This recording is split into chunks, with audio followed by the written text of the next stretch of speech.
Oh, hi there. I didn't hear you log in. My name is Robbie Bassler, and I will be your host for Collegiate Academy's Professional Development, or as we like to call it, CAPD. In this first installment, we hope to take you through one of our staple platforms, Schoolrunner. If you're new to Schoolrunner, we hope to show you around, teach you how to log communications and grades, find out more information about students. If you are already an expert at Schoolrunner, hopefully you might learn some things about how to grade more quickly, log communications more efficiently, and maybe learn some tips and tricks that you hadn't already thought of. Without any further ado, put those mathlete sweatbands on and lace up your CA-endorsed running shoes and get ready for our latest installment of CAPD, Schoolrunner. Boom, boom, boom, boom. Bang, bang, bang, bang. Boom, boom, boom, boom. How, how, how, how. Hey, hey.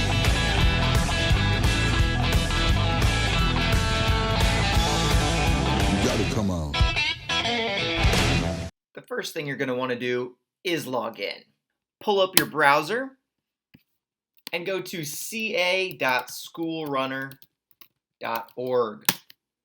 Once you get there, you will see this sign in with Google button right here. Give that a click and you'll sign in with your CA email address. And you're logged in. Like I said, this is one of the main pages we use all the time, so I would go ahead, add that to your bookmark bar so you can come back to it super quick, super easy. So where's all the info? Well, first of all, there's a really cool thing right here where you can see staff birthdays and student birthdays.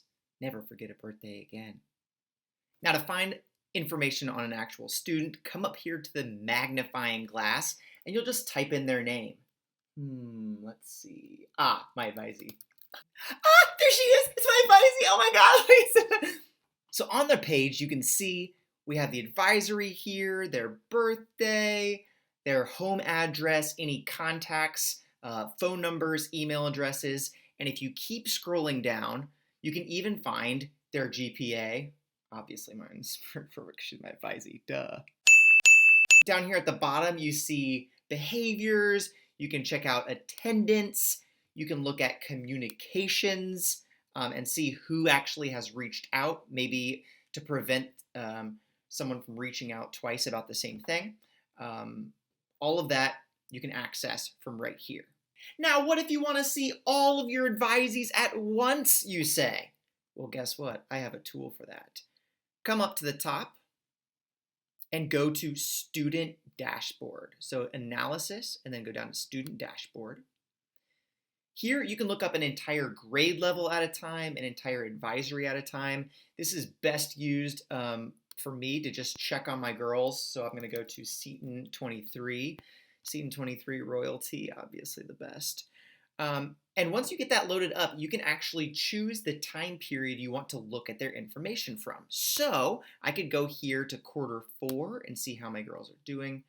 And it'll tell me absences that they have, any demerits, which obviously they didn't get any, comma dollars they've earned, their attendance for the period, as well as all of their GPA next to each other to see any trends.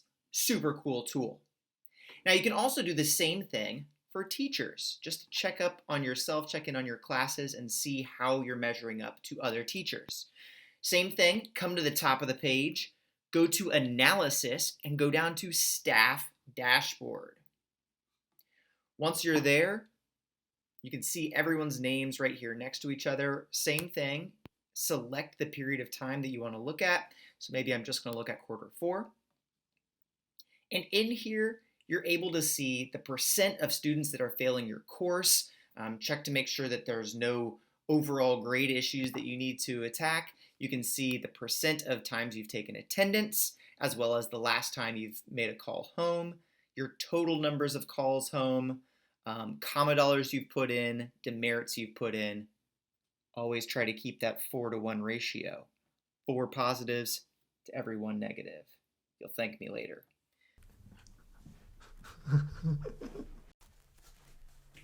Robbie Bassler. Robbie Vassler. Here. Attendance! You will get very, very good at attendance, taking attendance somewhere between 600 and 800 times per day.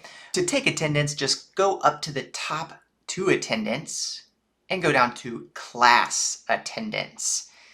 Once the school year starts, this will automatically update with your little guess who of children. Oh, is that too old of a reference? Don't get guess who. Never mind. Everyone will pop up right here. They default to present. Now, I would, in the first 5 minutes of class or so, make sure to take attendance. If someone is not there, just click on their head and they will automatically change to absent. And you can go over here and make sure you press save when you are done.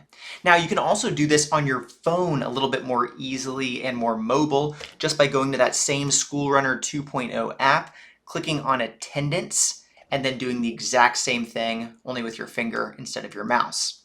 Now, if someone comes in late, just click on their name again, and it will automatically change them to tardy.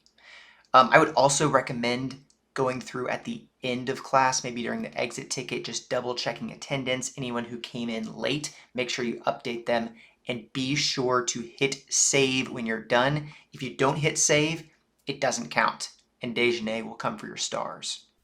But how do I put in grades? It's not all about the grades. But I'll show you anyway. To put in a new assessment, come up to Academics, click Add Assessment, and once the classes are logged in, you're going to see a screen that looks a little something like this. Here's where you put the name of your assignment. Typically, you'll want to put the week number first. So if it's week 3, you put 03, followed by the day of the week. So Monday would be 0.1, 0.2, 0.3. Are we still doing those naming conventions? And then you put the name of the assignment. CW just stands for classwork. Here's where you put the assignment date. You can change the assignment type right here.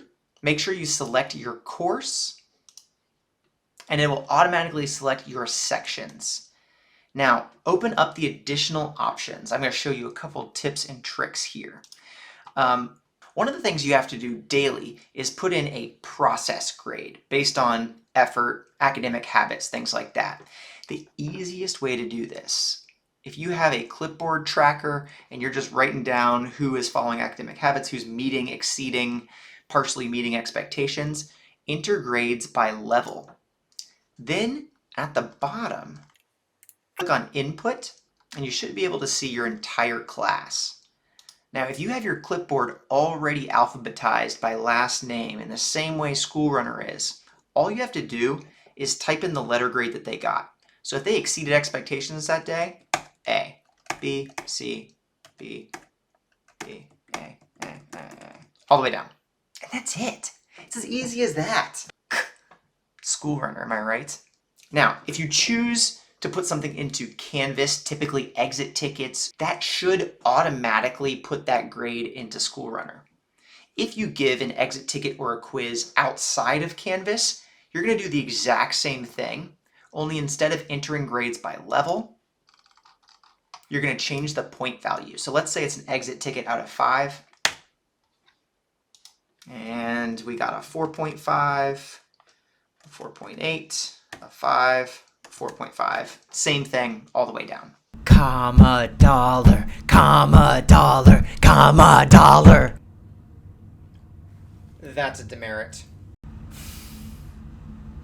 Now we have a way of tracking behaviors at our school called comma dollars and demerits. Now these work best if you determine the successful behaviors that kids need at the beginning of the school year, and also the things that are expected of them in the classroom. Make sure that this is clearly communicated in the syllabus. In order to track these behaviors, we're going to come up here to Culture and click Behaviors. To log them, first type in the student's name, go to Behavior, and put in a comment. Now kids are going to be able to see these comments, but the most important thing about this is using it to track behaviors over time, allowing these to guide your conversations, both with our scholars and with their families. Make sure, once again, that you press save when you're done at the end. You can also track these on your clipboard by behavior and put in more than one student at a time to help save you some time. So if we had a couple different students here with the same behavior, we would enter all of their names and then press save. My advisey's failing and I don't know what to do. Try an intervention. To get to an intervention, come up here to the top, culture, and then interventions at the bottom. To put in an intervention, type the scholar's name and click the plus button to expand it. In the intervention type, you have a couple different options here. The most common is academic intervention. Let's say someone has low grades or grades that aren't typical for them, and we're trying to figure out a plan for how to get better at that. Maybe that's a homework tracker. Maybe it's contacting home before quizzes, things like that. You'd list it as an academic intervention. The other main popular one here is the behavior intervention. If you've tried something multiple times, you've tried fixing it in your classroom with least invasive corrections and it's still not working, it might be time to start a behavior contract or a suspension flow chart or something like that we would log right here. At the bottom, we would add any comments and we would still have to log communication home about this, which I'll show you how to do a little later.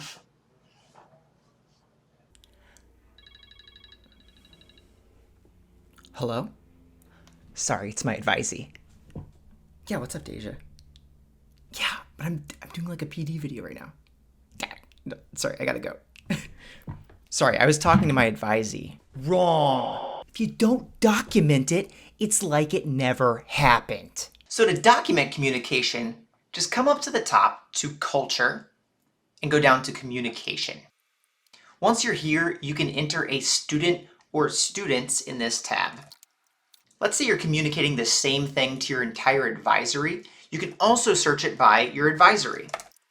Also, if you want to communicate to, let's say, everyone who is absent from your class, you can create a group and put them in there. I'll show you how to do that in just a second.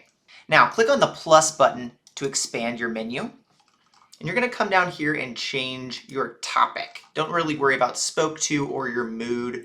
That is all optional. If you're communicating about grades, you would click on academic, attendance, behavior, and check-in. Those are typically the ones that you are going to use right there the most at the top.